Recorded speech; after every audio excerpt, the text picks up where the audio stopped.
बहुत ही दुखद खबर है आईआईटी दिल्ली से, जहां फिर से रोहित वेमुला दोहराया गया है। एक शेड्यूल कास्ट युवा था जिनका नाम अनिल कुमार है, यूपी के बांदा के थे। उनके पिता का देहांत हो चुका है। आईआईटी में 3rd ईयर के छात्र थे। उनके घर वालों को 3 दिन बाद सूचना दी गई। हॉस्टल से उनका डेड बॉडी मिला है। सोचिए, दिल्ली पुलिस जांच करेगी नहीं करेगी मुझे नहीं पता, पुलिस को बैठा रखा गया। तो सोशल मीडिया है, ट्विटर है, फेसबुक है कि ये खबर शेयर कर पा रहा हूँ, नहीं तो सोचिए इस देश में हज़ारों इस तरह के छात्रों के साथ क्या होता है। राष्ट्रपति ने कहा इसको देखना चाहिए। पिछले 5 सालों में लगभग 25,000 आईआईटी आईआईएम से एससी एसटी ओबीसी के छात्रों को इसी तरह से बेदखल किया गया है। दिलीप मंडल लिखते हैं कि जब तक टीचिंग पोस्ट नहीं भरे जाएंगे, जब तक एससी एसटी ओबीसी के वहाँ प्रोफेसर डॉक्टर इंजीनियर हर जगह नहीं होंगे, तब तक ये चलता रहेगा। तो ये स्थिति है। दूसरी खबर दिल्ली से ही है। सोचिए, मोहन भागवत कहता है कि भारत हिंदू राष्ट्र है। दिल्ली में वैकेंसी निकलती है दिल्ली पुलिस की 4,555। सोचिए, दिल्ली में वैकेंसी निकलती है। एस किशोर जो है वो ये एसएससी के तहत एग्जाम होता है। 810 सीटें हैं किसके लिए? इकोनॉमिक वीकर सेक्शन के लिए, जिसको 10% रिजर्वेशन है। और ओबीसी के लिए 429 सीटें, उस ओबीसी के लिए जिसको 27% रिजर्वेशन है। आपको पता है दिल्ली में ओबीसी का मतलब जाट, गुर्जर, यादव, हरियाणा के जाट गुर्जर, यूपी के जाट गुर्जर। सोच लीजिए आप, जिस समय भागवत कह रहा है हिंदू बनिए, सवाल है कि ये कौन हिसाब लगाता है? 4,555 सीट है और ओबीसी को 20% है, तो कितना सीट होना चाहिए? 810 सीट 10% रिजर्वेशन को कैसे हुआ? वहीं शेड्यूल कास्ट के 1301 सीट है, शेड्यूल ट्राइब को 452 सीटें हैं। तो इस तरह की लूट मची हुई है। सवाल है कि आपको 5% रिजर्वेशन दिया जा रहा है ओबीसी को, और इकोनॉमिक वीकर सेक्शन को 10% दिया जा रहा है, 10% से भी ज़्यादा। तो ये लूट मची है और शेड्यूल कास्ट शेड्यूल ट्राइब अपनी स्थिति बचाने में काम। टोटल 7,547 सीटें थी, जिसमें अनरिजर्व 4,555 सीटें हैं। 810 सीटें जो है इकोनॉमिक वीकर सेक्शन के, 429 सीटें ओबीसी को दी गई है। तो ये देखिए, ये ओबीसी के साथ खेल हो रहा है। आप लोग को तय करना है। मेरा क्या है, मेरी कोशिश होती है कि रोज़ आपको इस तरह की खबरों से आगाह किया जाए। मैं आपका पहरेदार हूँ, चौकीदार हूँ, मैं आपका पत्रकार हूँ। मेरी कोशिश होती है कि आपके हक अधिकार की बात आप तक पहुँचाई जाए। आज पेरियार ललई सिंह यादव का जन्मदिन है। सोचिए, अगर पेरियार ललई सिंह यादव न होते तो उत्तर भारत में सच्ची रामायण का ट्रांसलेशन न होता। आप पढ़िएगा ज़रूर। पेरियार ललई सिंह यादव न होते तो उत्तर भारत में बहुजन आंदोलन न होता। मैं इसलिए कह रहा हूँ कि इस देश में बहुजन समाज को सचेत रहना चाहिए। और ये देखिए, बेजबारा बिल्सन, इस देश में सफाई कर्मचारी रोज़ मरते हैं, कोई नाम लेने वाला नहीं है। और सोशल मीडिया पर ये तमाम सबसे ज़्यादा जो खबर है, 1 nation 1 election, 1 language, 1 religion, 1 caste. सोचिए, सरकार कह रही कि एक चुनाव करवाएंगे, और ये देखिए, चुनाव में डर के हार से बौखलाई बीजेपी। ये सपा ने ट्वीट किया है, बिजली काट दी गई। घोसी में उपचुनाव हो रहा है, वहाँ जो लोग बीजेपी को वोट नहीं देंगे तो उनकी बिजली काटी जा रही है। आप कल्पना कर सकते हैं कि इस देश में किस तरह से जातिवाद है। मैं एक अभी टीवी पर शो देख रहा था, यूट्यूब पर, विदेश में किसी ने बनाया है। एक ब्लैक लड़का है, ब्लैक, वो हार खरीदने जाता है अपने फियांसी के लिए, रिंग। एक वाइट महिला है, वो कहती है कि आराम से खड़े रहो, कांच में स्क्रैच आ जाएगा। वो कह रहा है नहीं मैं तो देख रहा हूँ, मैं उसको छेड़ नहीं रहा हूँ। और कहा कि तुमको क्या काम है? तो मुझे ये रिंग खरीदनी है। वो कह रहा तुम्हारी औकात है? $20 का तो तुमने वुडी पहना हुआ है, ये $20,000 के हार खरीदोगे? वो मोबाइल निकालता है, कहता है यही बात आप मोबाइल पर बोलिए मैम। उसके बाद वो सुरक्षा गार्ड आता है, वो भी वाइट है, वो उसको धक्का देता है, वो उसका वीडियो बनाता है। तीसरा मैनेजर आता है, वो भी वाइट है, वो कहता है ओ सर आपके साथ तो बहुत गलत हुआ, और वो वीडियो को डिलीट कर देता है। वही लिबरल सवर्ण यहाँ करते हैं, जो आपके पीठ सहलाते हैं, कभी मुसलमानों के, दलितों के, पिछड़ों के।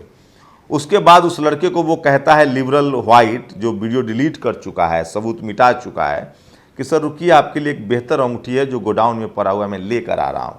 वो लड़का भरोसा करता है, ब्लैक है, रुक जाता है। उतने में पुलिस आ जाती है, वो दोनों भी वाइट हैं।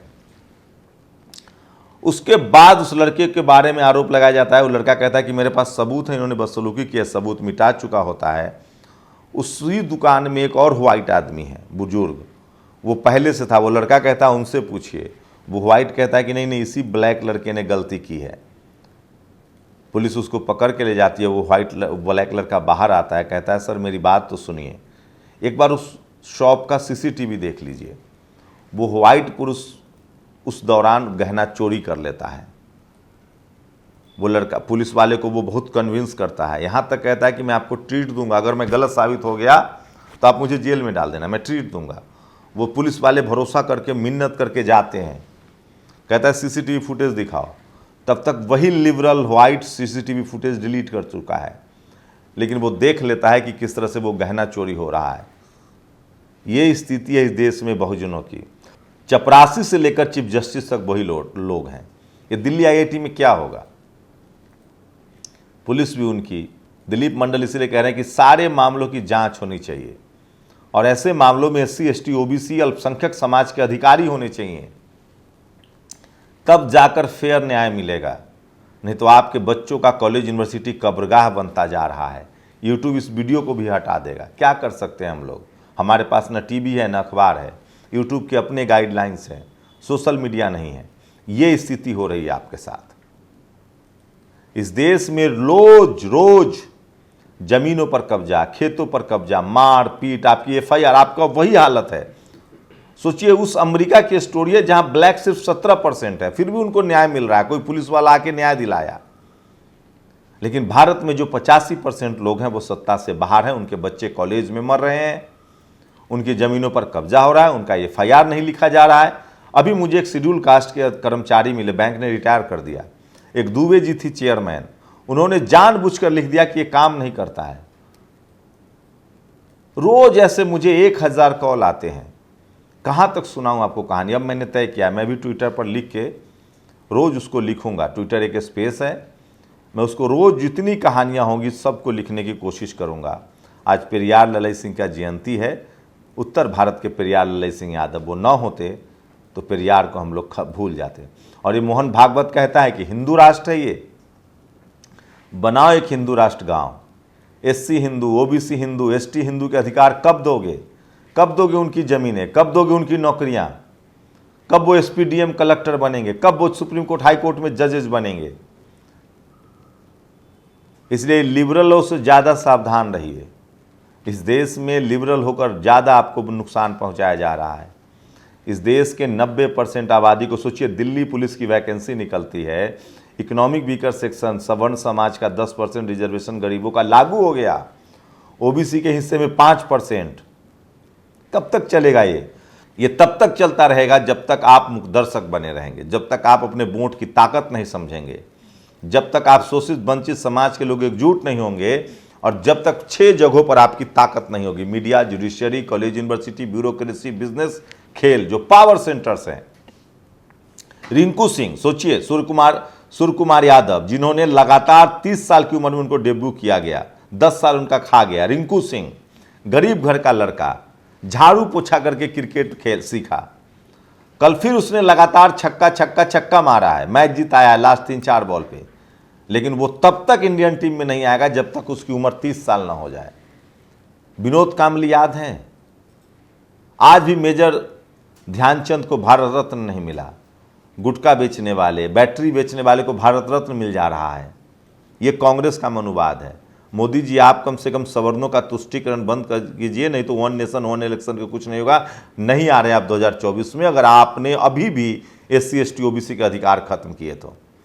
दिल्ली पुलिस की वैकेंसी में सिर्फ 5% रिजर्वेशन OBC को मिल रहा है और इकोनॉमिक वीकर सेक्शन वाले को 10% से ज़्यादा मिल रहा है। ये स्थिति हो गई है। 5%, यहाँ के जाट, गुर्जर, पटेल, मराठा, जाट, गुर्जर, यादव, ये सब OBC कैटेगरी में आते हैं। 5% सिर्फ रिजर्वेशन मिल रहा है OBC को।